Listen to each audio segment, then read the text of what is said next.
Back to back क्या ना आखिर के 2 दिन तो रह गए।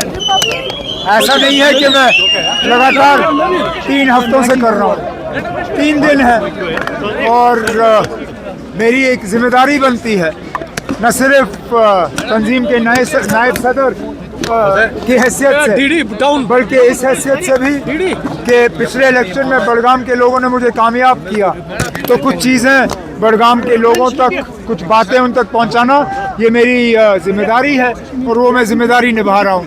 क्योंकि आप फिर कल से आप स्मार्ट मीटर्स को लेकर बात कर रहे हैं, जिसको लगाना होगा लगाए, तो फिर सवालात खड़े किए जा रहे हैं, फिर इंस्टॉल क्यों किए जा रहे हैं? क्यों ना, अब आपको 200 यूनिट नहीं चाहिए? कल को जब आपका बिजली का बिल बढ़ जाएगा एग्रीमेंट पे, उसके लिए आप किसको कसूरवार ठहराओगे? मैं तो चाहूँगा कि ज़्यादा से ज़्यादा लोग मीटर लगाएं ताकि कम से कम वो 200 यूनिट्स का फ़ायदा लें। अगर आपको 200 यूनिट का फ़ायदा नहीं चाहिए तो ठीक है ना, आप कल को आपकी बिजली की बिल बढ़ेगी, आपको बिजली पे कोई कंसेशन नहीं मिलेगा, ये याद रखिए ना। सुनिए ना, सुनिए, कोई क्राइटेरिया नहीं ना। अगर आपको बिजली पे कंसेशन चाहिए आप मीटर लगाइए, अगर आपको बिजली पे कंसेशन नहीं चाहिए, अगर आप मार्केट रेट पे बिजली जो है बिल भरने के लिए तैयार हो, ठीक है ना, मत भरिए, मत लगाइए मीटर, मुझे कोई एतराज़ नहीं है। आपका ही कॉन्सेप्ट है सर, ना जो नॉन स्मार्ट मीटर, जो फर्जी मीटर हैं, उनको तो हमने उठा के फेंक दिया। उमर साहब, अगर अवामी इत्तेहाद पार्टी की बात करेंगे, इंजीनियर रशीद के बेटे ने कल सैबुल चौक में कहा कि 1987 में मप के साथ जो है रिगिंग हुई है नेशनल कॉन्फ्रेंस की तरफ से, तो कैसे देखते हैं आप? ना कितने साल हो गए तब से ना, कितने साल हो गए?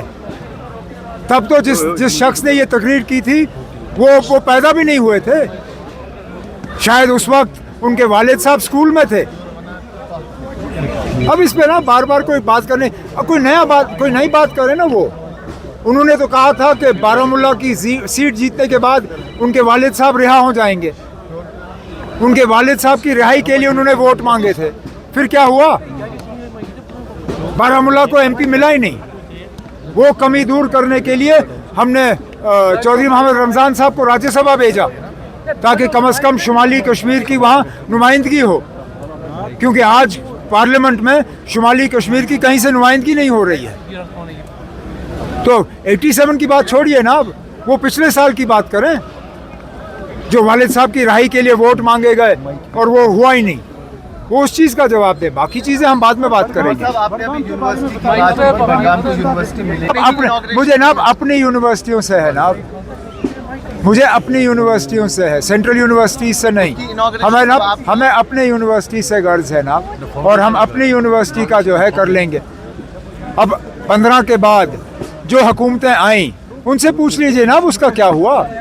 हम तो 14 के बाद चले गए थे, 14 के बाद हमारी हुकूमत रही नहीं, 11 साल बाद हमारी हुकूमत आई। उन 11 सालों में क्या हुआ वो उन लोगों से पूछ लीजिए ना जिन्होंने उस वक्त हुकूमत की। एक तो यहाँ नज़दीक में रहते हैं, उनसे पूछ लीजिए क्या हुआ। तो अब उस पर काम एक्सपेक्टेड है? इंशाल्लाह नतीजे सही हो तो ज़रूर काम एक्सपेक्ट करना चाहिए आपको।